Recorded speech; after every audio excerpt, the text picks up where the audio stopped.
Welcome to Center County Report's Tuesday Daily Press Conference Recap with Bill O'Brien. I'm Willie Jungles. I'm joined by John Stutz of the Daily Collegian. John, Bill O'Brien in a little bit better mood today than he was on Saturday after the game. What's your takeaway from the press conference today? I think the biggest takeaway today is Minnesota's a legit team. Coach O'Brien realizes that, and Penn State's not taking them lightly this week. This is a 7-2 Gopher squad that's, since Jerry Kill, he had gone down with an illness, so they have Tracy Clays taking over in an interim role.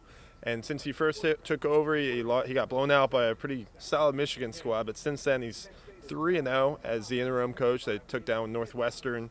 At Northwestern, they also beat a then-ranked Nebraska squad, and most recently beat a pretty up-and-down Indiana squad in Bloomington, which Penn State was unable to even come close to doing earlier this season. So I think Coach O'Brien really realizes that. He even asked if they had played Ohio State yet this season, wondering how they would have done against a team like that. So I think that's the biggest thing is they're preparing for a battle in Minneapolis. Now, the last two road tests for Penn State have not gone well for the Nittany Lions. At Ohio State and at Indiana, they've played pretty poorly.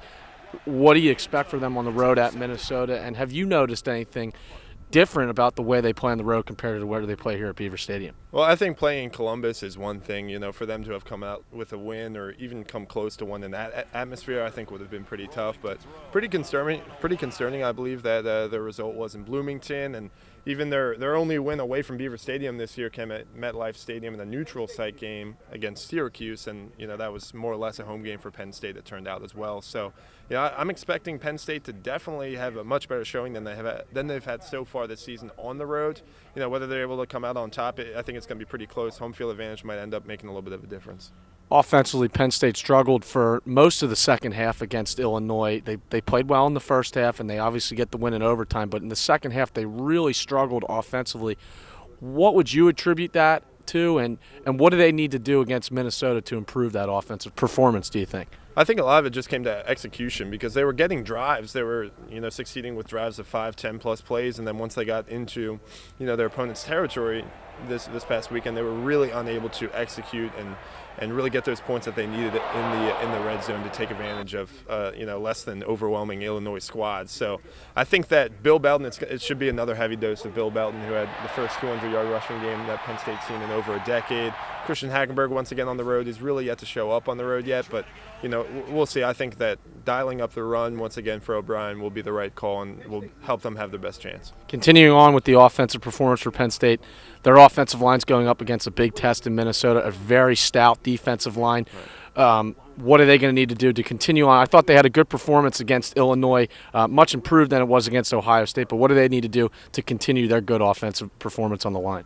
Right, I think Illinois, like you mentioned, really was a step up for that offensive line, especially in the first half. Those first couple drives when Penn State was able to score, Hackenberg just had all day long, and that makes a big difference for him to not only have that first option, which more times not is going to be Allen Robinson and just top the 1,000-yard mark, but he needs to have that extra couple seconds to have that second option. So I think that Minnesota, like you mentioned, they're really tough. They're a really big defensive line, and they just have a bunch of athletic guys that are able to get into the backfield. And so for Penn State, they really just need to figure out which rotation works best for them, whether it's Donovan Smith getting back into the starting lineup this week, whether it's Adam Gress staying there, we'll see, but really finding out which system is working best on Saturday will be important. Now, I know it's only Tuesday, but Penn State on Saturday, 11 a.m. kickoff, Minnesota time.